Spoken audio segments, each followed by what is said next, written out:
নমস্কার বন্ধুরা, বিশাখার রান্নাঘরে সকলকে স্বাগত। আশা করি তোমরা সকলে ভালো আছো, সুস্থ আছো। আজ শেয়ার করব দুর্দান্ত স্বাদের এঁচোড়ের ডালনার রেসিপি। গরম গরম ভাত বা রুটির সঙ্গে এই এঁচোড়ের ডালনা অসাধারণ লাগে খেতে। খুব অল্প সময়ে খুব অল্প উপকরণে তৈরি হয়ে যায়। তো চলো শুরু করা যাক। প্রথমেই আমি এঁচোড়গুলোকে কেটে ধুয়ে তারপরে হলুদ গোলা জলে এভাবে রেখে দিয়েছি ভিজিয়ে, যাতে কষটা বেরিয়ে যায়। আর আলুগুলোকেও কেটে নিয়েছি। ওই হলুদগুলো জল সমেতই আমি এঁচোড়টাকে ভাপিয়ে নিচ্ছি। সামান্য একটু নুন দিয়েছিলাম। তো 10 মিনিট ভাপানোর পর আমি এঁচোড়গুলোকে একটা পাত্রে তুলে নিচ্ছি। আর এই ভাপানো জলটাকে আমি ফেলে দেব। এখন আমি 2 টেবিল স্পুন তেল দিয়ে কেটে রাখা আলুগুলোকে হালকা ব্রাউন রেড হওয়া পর্যন্ত ভেজে নেব।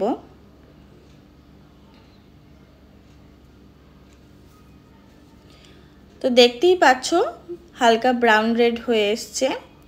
ফ্লেমটাকে আমি মিডিয়াম রেখে করেছিলাম, যাতে আলুটা ভাজতে ভাজতে হালকা সেদ্ধ হয়ে যায়, যাতে বেশিক্ষণ সেদ্ধ হওয়ার জন্য আমাকে না ফোটাতে হয় তরকারিটা। তো দেখো আলুটা আমি তুলে নিয়েছি। এখন আমি 3 টিস্পুন মতন তেল দিচ্ছি। দিয়ে দিচ্ছি 2টো তেজপাতা, 2টো দারচিনি ভাঙা, 5টা মতন লবঙ্গ, 4টে এলাচ আর হাফ টিস্পুন মতন জিরে। সবগুলোকে একটু তেলের ওপর নাড়াচাড়া করে নিচ্ছি। এখন আমি দিয়ে দিচ্ছি এখানে আদা, লঙ্কা আর টমেটো পেস্ট। এখানে আমি হাফ আদা, একটা টমেটো আর 4টে কাঁচা লঙ্কা পেস্ট করে নিয়েছি।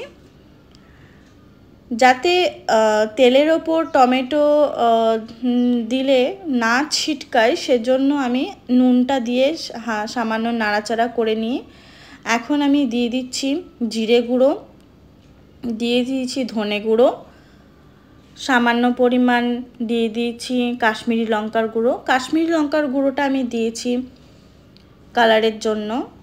টেস্টটাকে ব্যালেন্স করার জন্য আমি এখানে হাফ টিস্পুন মতন চিনি ইউজ করেছি।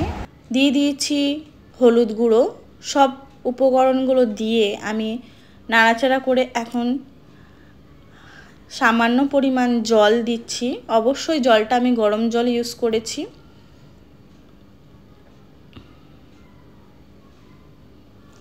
মশলাটাকে ভালো করে কষিয়ে নিচ্ছি। মশলাটা ভালো করে কষানো হয়ে গেছে। এখন আমি আলুগুলো দিয়ে তারপরে আবার একটু নাড়াচাড়া করে নিচ্ছি। এখন আমি দিয়ে দিচ্ছি ভাপানো এঁচোড়গুলো দিয়ে আমি কিছুক্ষণ নাড়াচাড়া করে কষিয়ে নেব সবজিটাকে। এখন আমি দিয়ে দিচ্ছি 1 কাপ মতন গরম জল। এই গরম জলটা দিয়ে আমি ফ্লেমটা একদম মিডিয়াম রেখে 8 থেকে 10 মিনিট হতে দেব। যেহেতু আলুটা সেদ্ধ ছিল না, আলুটাকে সেদ্ধ করার জন্য আমি 8 থেকে 10 মিনিট সময় নিয়ে আলুটাকে সেদ্ধ করে নিয়েছি। তো দেখতেই পাচ্ছ সবজিটা পুরোটাই হয়ে এসছে, আলু সেদ্ধ হয়ে গেছে। এখন আমি তরকারিটাকে টেস্ট করে দেখলাম সামান্য নুন কম ছিল, তাই আমি হাফ টেবিল স্পুন নুন দিয়ে দিয়েছি। তরকারিটা নামানোর আগে একবার নুনটা চেক করে নেবে। এখন আমি দিয়ে দিচ্ছি সামান্য পরিমাণ ঘি। ফ্লেমটাকে একদম অফ করার আগে আমি ঘিটা দিয়ে সামান্য নাড়াচাড়া করে নিচ্ছি। আমি এখানে গরম মশলা ইউজ করিনি, তোমাদের গরম মশলা যদি ইউজ করার ইচ্ছা হয় তোমরা করতে পারো নামানোর আগে। এখন আমি ফ্লেমটা অফ করে একটা পাত্রে সার্ভ করে নিয়েছি। তো দেখতেই পাচ্ছ সামান্য কিছু স্টেপ ফলো করে আমি এই রেসিপিটা তৈরি করে নিয়েছি। এই রেসিপিটা তোমরা বাড়িতে বানিয়ে কমেন্ট করতে ভুলো না কেমন হয়েছে। আমার ভিডিওটা ভালো লেগে থাকলে অবশ্যই লাইক, শেয়ার, সাবস্ক্রাইব করার অনুরোধ রইল। দেখা হচ্ছে আবার নতুন একটা ভিডিওতে। আজকের মতন নমস্কার।